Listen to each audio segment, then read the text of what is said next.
In today's video, I'm going to teach you how to use MCP server examples in n8n. If you find this useful, consider subscribing and liking the video. Now, let's dive right in. First off, you might be wondering what n8n is and why you'd want to use MCP server examples with it. n8n is an open-source workflow automation tool that allows you to connect different services and automate repetitive tasks without writing a ton of code. It's really powerful, but having examples to start with can make a huge difference. So let's set the stage. Imagine you're managing multiple systems, and you want to get data flowing between them smoothly.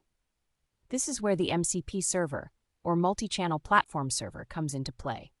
It acts as a bridge between different applications, allowing them to communicate with each other.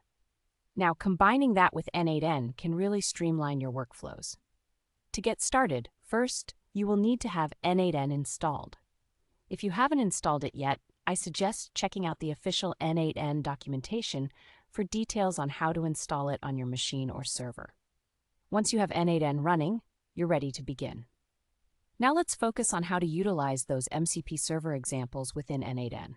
One of the best resources you can use is the MCP server documentation, which typically provides numerous use case scenarios and examples. Be sure to explore that while setting this up.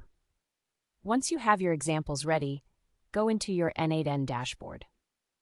If this is your first time working with n8n, you will see a clean interface where you can create your workflows.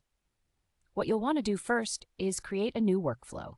You can do this by clicking on the New button, usually located at the top. Now it's time to add your nodes to the workflow. In this case, you would be interested in the HTTP request node, as you'll be making requests to the MCP server API.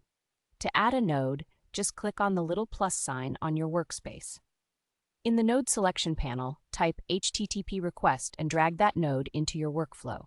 Configure the HTTP request node by entering the URL for the MCP API you plan to use. You'll likely find this in the MCP server examples documentation we talked about earlier. Following that, you'll need to set the request method. Most examples may show you using GET or POST requests, but double-check what your specific task requires. Input any necessary headers, authentication details, or body parameters as indicated in the examples provided. After you've configured the HTTP request node according to the example, it's time to run the workflow.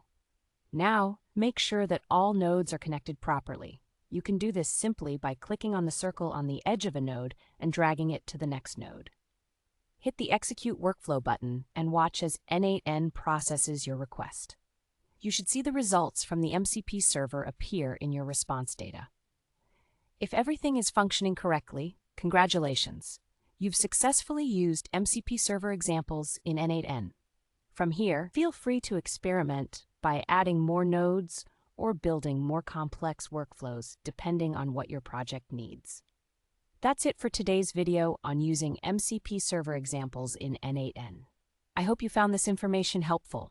If you liked the video, don't forget to give it a thumbs up and subscribe for more great content. Thanks for watching and happy automating!